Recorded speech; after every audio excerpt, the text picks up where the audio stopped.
अस्पताल trauma centre हादसे को लेकर प्रधानमंत्री नरेंद्र मोदी ने दुख प्रकट किया है। अस्पताल में आग लगने से हुई जानमाल की हानि अत्यंत दुखद। जिन लोगों ने अपने प्रियजनों को खोया उनके प्रति मेरी संवेदना। घायलों के शीघ्र स्वस्थ होने की कामना करता हूं। प्रधानमंत्री नरेंद्र मोदी ने एसएमएस अस्पताल में हुए अग्निकांड को लेकर सोशल मीडिया पर ट्वीट किया है और पीएम मोदी ने दुख प्रकट किया है और लिखा है कि जिन लोगों ने अपने प्रियजनों को खोया उनके प्रति मेरी संवेदना। घायलों के शीघ्र स्वस्थ होने की कामना करता हूं। पीएम मोदी ने रिएक्शन दिया है एसएमएस अग्निकांड को लेकर।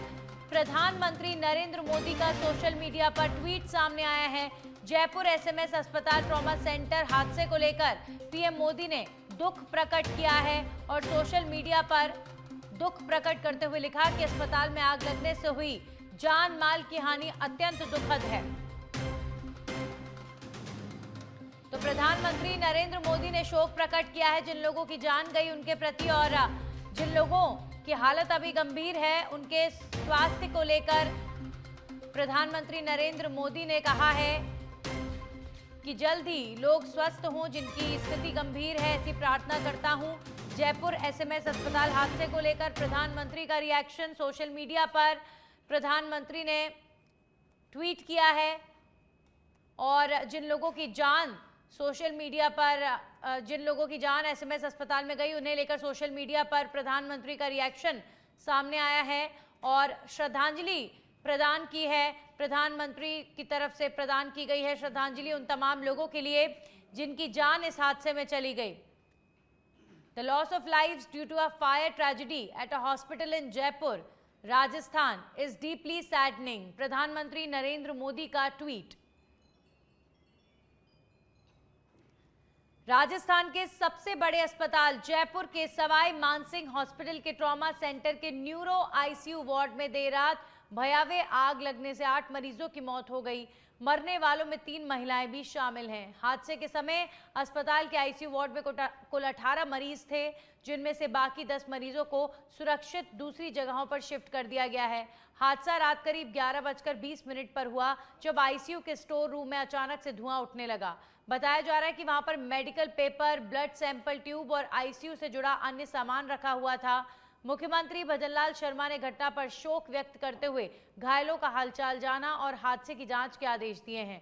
उन्होंने कहा कि इस प्रकार की घटनाएं अस्वीकार्य हैं और दोषियों के खिलाफ सख्त कार्रवाई की जाएगी। राज्य सरकार ने हादसे की गहन जांच के लिए एक उच्च स्तरीय कमेटी का गठन किया है। कमेटी की अध्यक्षता चिकित्सा शिक्षा विभाग के आयुक्त इकबाल खान करेंगे। वहीं मुख्यमंत्री भजनलाल शर्मा ने आज का दिल्ली दौरा भी स्थगित कर दिया है। साथ ही कमेटी जल्दी अपनी रिपोर्ट सरकार को सौंपेगी और उसी के आधार पर आगे की कार्रवाई की जाएगी। हादसे को लेकर डिप्टी सीएम दिया कुमारी, पूर्व सीएम अशोक गहलोत समेत तमाम नेताओं ने दुख प्रकट किया है। तो कई लोगों की दम घुटने की वजह से, कई लोगों की जलने की वजह से मृत्यु हुई है। एसएमएस में कल जिस प्रकार ये घटना घटी, एसएमएस हॉस्पिटल के बाहर काफी अफरा तफरी का माहौल कल रात को 12 बजे के बाद देखने को मिला। जब रेस्क्यू ऑपरेशन किया जा रहा था तब भी काफी परेशानियां लोगों को झेलनी पड़ी रेस्क्यू ऑपरेशन के लिए, क्योंकि ऑलरेडी पेशेंट्स इतनी सीरियस कंडीशन में थे और फिर उनको ऑक्सीजन सिलेंडर्स के साथ बाहर लाना, ये सब कुछ बहुत मुश्किल था। डिप्टी सीएम दिया कुमारी ने दुख प्रकट किया है और सोशल मीडिया पर उन्होंने जो लोग मौत के मुंह में चले गए, जिनकी मृत्यु हो गई, उनके प्रति श्रद्धांजलि अर्पित की है। की तारीखों का ऐलान आज बिहार चुनाव को लेकर शाम 4 बजे चुनाव आयोग प्रेस कॉन्फ्रेंस करेगा। 2 चरणों में मतदान की संभावना है। बिहार विधानसभा चुनाव की तारीखों का ऐलान आज हो जाएगा। चुनाव आयोग आज बिहार चुनाव को लेकर तारीखों का ऐलान करेगा और ऐसा माना जा रहा है कि 2 चरणों में बिहार में मतदान पूरा कर लिया जाएगा। 2 चरणों में बिहार विधानसभा चुनाव संपन्न कर दिए जाएंगे।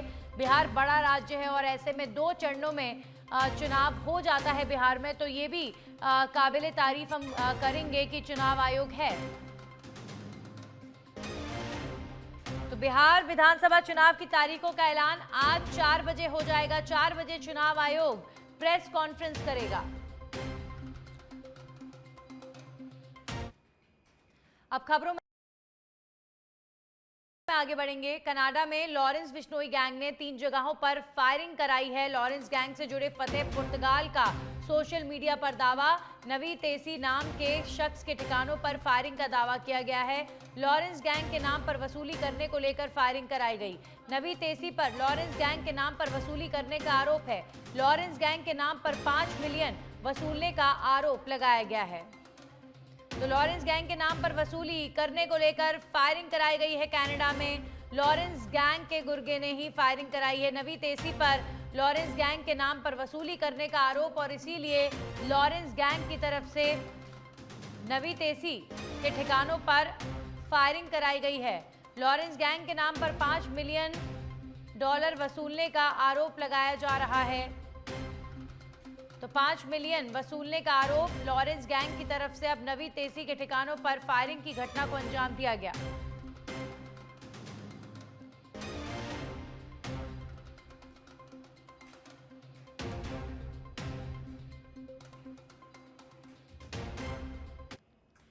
वहीं लोकसभा अध्यक्ष ओम बिरला आज जाएंगे बारबाडोस। 68वें राष्ट्रमंडल संसदीय सम्मेलन 12 अक्टूबर तक बारबाडोस में हो रहे हैं और इसी सम्मेलन में शिरकत करेंगे स्पीकर बिरला। आज स्पीकर बिरला के नेतृत्व में दल जाएगा बारबाडोस। 36 पीठासीन अधिकारी और 16 सचिव लेंगे भाग। लोकसभा अध्यक्ष राष्ट्रमंडल एक वैश्विक भागीदार विषय पर करेंगे संबोधित। यात्रा के दौरान स्पीकर बिरला करेंगे द्विपक्षीय बैठकें। राष्ट्रमंडल देशों के समकक्ष पीठासीन अधिकारियों के साथ करेंगे चर्चा। प्रवासी भारतीयों के साथ संवाद भी करेंगे स्पीकर बिरला। तो आज लोकसभा स्पीकर ओम बिरला बारबाडोस के दौरे पर हैं और कई देशों के स्पीकर्स के साथ बिरला द्विपक्षीय बैठकें भी करेंगे। राष्ट्रमंडल देशों के समकक्ष पीठासीन अधिकारियों के साथ चर्चा करेंगे ओम बिरला। प्रवासी भारतीयों के साथ भी संवाद का कार्यक्रम स्पीकर बिरला का बारबाडोस में रहेगा। वहीं यूडीएच मंत्री झाबड़ सिंह खर्रा बांसवाड़ा दौरे पर। बांसवाड़ा में चल रहे नगर निकाय शिविर का करेंगे अवलोकन। मुख्यमंत्री शहरी निकाय शिविर में लाभार्थियों और अधिकारियों से करेंगे 1-to-1 चर्चा। 100 से अधिक पट्टों की शिकायत को लेकर अधिकारियों की समीक्षा बैठक भी लेंगे। जन कल्याणकारी योजनाओं का आमजन से फीडबैक भी लिया जाएगा। शहर की नगरीय निकाय व्यवस्था का जायजा लेंगे झाबड़ सिंह खर्रा। तो बांसवाड़ा दौरे पर यूडीएच मंत्री झाबड़ सिंह खर्रा 100 से अधिक पट्टों की शिकायत को लेकर अधिकारियों की समीक्षा बैठक लेंगे। जन कल्याणकारी योजनाओं का आमजन से फीडबैक भी लेंगे। शहर की नगरीय निकाय व्यवस्था का जायजा लेंगे।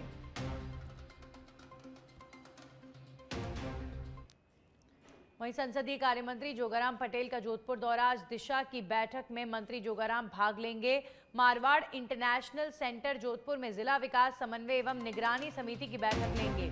आज दोपहर 2:30 पर राजकीय उच्च माध्यमिक विद्यालय सांगरिया में करेंगे लोकार्पण। ग्राम पंचायत सांगरिया के विकास कार्यों का करेंगे लोकार्पण एवं शिलान्यास।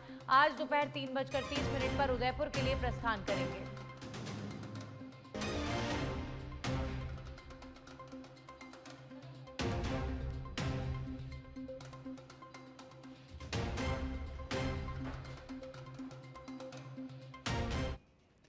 और अब खबर भरतपुर से है, जहां पर राष्ट्रीय लोकदल की किसान एकता यात्रा के उपलक्ष्य में भरतपुर जिले के बयाना कस्बे की ऐतिहासिक बांगड़ फील्ड में भव्य किसान एवं मजदूर रैली का आयोजन किया गया।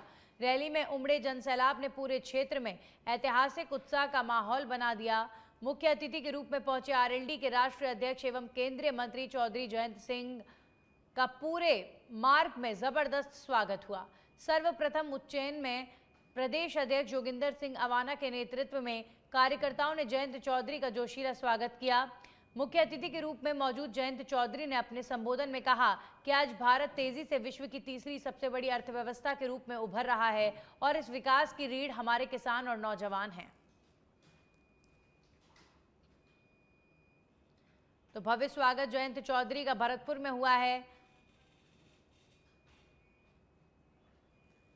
वहीं बूंदी के हिंडोली में अज्ञात वाहन और बाइक की टक्कर हो गई है, जिसमें बाइक सवार युवक गंभीर रूप से घायल हो गया।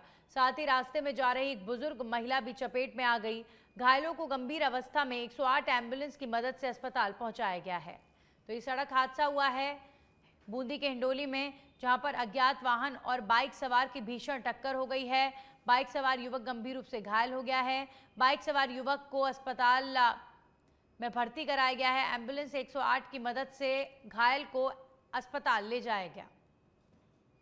तो बूंदी के इंडोली में अज्ञात वाहन और बाइक की टक्कर, बाइक सवार युवक गंभीर रूप से घायल।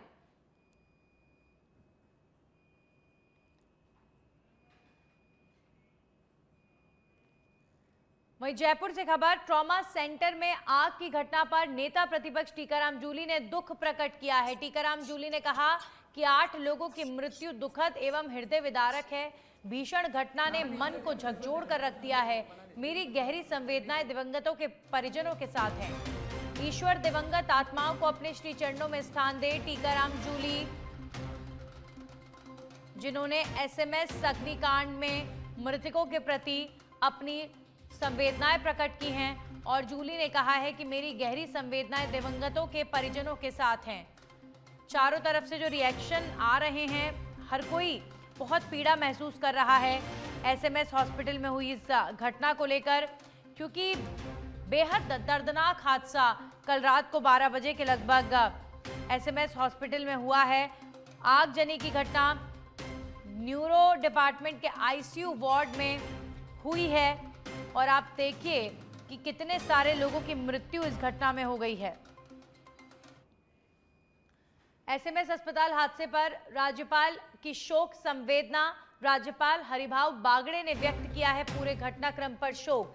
राज्यपाल ने ईश्वर से दिवंगत लोगों की शांति के लिए प्रार्थना की है और लिखा है कि शोक संतप्त परिजनों को ये दुख सहन करने की शक्ति ईश्वर प्रदान करे। हादसे में घायलों के जल्द स्वस्थ होने की भी कामना करता हूं। राजस्थान के राज्यपाल ने शोक प्रकट किया है एसएमएस हादसे को लेकर। स्वागत है, खबरों में आगे बढ़ेंगे और बात करेंगे चूरू में सिद्धपीठ सालासर बालाजी धाम में शरद पूर्णिमा पर लगने वाला मेला परवान पर है, और मेले में देश भर से आने वाले श्रद्धालुओं के लिए प्रशासन और हनुमान सेवा समिति ने जोरदार तैयारियां की हैं। वहीं मेले के दौरान देश और विदेश के जाने माने व्यवसाय भी भंडारे लगाकर यहां पर आने वाले भक्तों की सेवा कर रहे हैं। दुबई, हांगकांग, नेपाल से राजस्थान के प्रवासी भंडारे में अपनी सेवा देने के लिए निःशुल्क भंडारे भी लगा रहे हैं। मेले में खाने पीने के साथ मेडिकल सुविधा और यात्रियों के पैरों की मसाज की व्यवस्था भी यहां पर की गई है। तो शरद पूर्णिमा पर यहां पर लगता है मेला, और मेला परवान पर है। आसोज मेले में नवरात्रि से शुरू होकर जो शरद पूर्णिमा का मेला है वो अपने परवान पे है, और आज शनिवार की रात्रि में पूर्व में जो रात्रि संपूर्ण हुई थी, रात के 2 बजे से मंदिर के पट आम श्रद्धालुओं के लिए खोल दिए गए थे, और आज अच्छी संख्या में यहाँ पे दर्शनों के लिए श्रद्धालु उपलब्ध हैं और बाबा महाराज बालाजी महाराज के दर्शन कर रहे हैं। कल रविवार को अच्छी भीड़ होने का अनुमान है। मेले का परवान का समय अभी शनिवार रविवार को देखने को मिलेगा, उसके बाद पूर्णिमा की रात्रि को देखने को मिलेगा। यहाँ पे सभी श्रद्धालु जो पैदल आ रहे हैं उन सभी के लिए बालाजी महाराज के जो रास्ते हैं उन पे हमने एक विशेष, तो मैं दुबई से, मेरे अंकल हैं रमेश जी सावंती हांगकांग वाले, उनकी यहाँ धर्मशाला है और वहाँ पे वो 16 साल से भंडारा लगा रहे हैं। मैं पहली बार आया हूँ, काफी टाइम से वो बोल रहे थे मेरे को आने के लिए, लेकिन आकर के इतनी खुशी हो रही है, ऐसा लग रहा है कि पहले क्यों नहीं आए। और इतनी सेवा कर रहे हैं यात्रियों की, इतना मन में मोह जाग रहा है, इतना प्यार जाग रहा है कि इतने लोग कष्ट करके इतनी दूर से आते हैं और उनको हम थोड़ी सेवा कर पाए, उनकी यात्रा में भागीदार बन पाए, तो काफी ये जीवन सफल होगा सेवा से। जैसे मन वहीं डी के कामा में जियो टावर से भारी मात्रा में केबल चोरी होने की जानकारी मिल रही है, जिसमें दिन दहाड़े जियो टावर से चोरी हो गई और इसका आरोप कामा एलसीओ पर लगाया गया है। एग्रीमेंट खत्म करने के बाद अमानत राशि नहीं लौटाने पर आरोप लगाने की साजिश बताई जा रही है। इस पर एलसीओ ने जियो कार्य बंद कर दिया है। जियो उपभोक्ताओं को एलसीओ पर चोरी का आरोप लगाने के बाद परेशानी उठानी पड़ सकती है।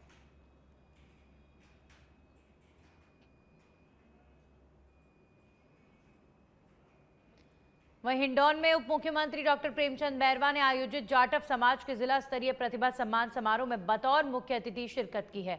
उन्होंने कहा कि समाज की एकता, अखंडता और समरसता बनाए रखने के लिए युवाओं को शिक्षित करना अत्यंत आवश्यक है। शिक्षा की सामाजिक विकास की सच्ची कुंजी है। शिक्षा से ही परिवार, समाज, प्रदेश और देश का समग्र विकास संभव है। उप मुख्यमंत्री ने मंच से समाज के युवाओं को उच्च शिक्षा प्राप्त करने और प्रतिस्पर्धा परीक्षाओं में भाग लेने के लिए प्रोत्साहित किया है।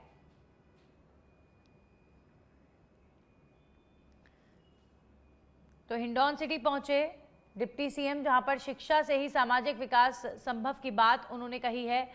और इस कार्यक्रम में जो शिक्षा को समर्पित कार्यक्रम था, जाटव समाज का प्रतिभा सम्मान समारोह था, इसमें डॉक्टर प्रेमचंद बैरवा पहुंचे और शिक्षा पर जोर दिया।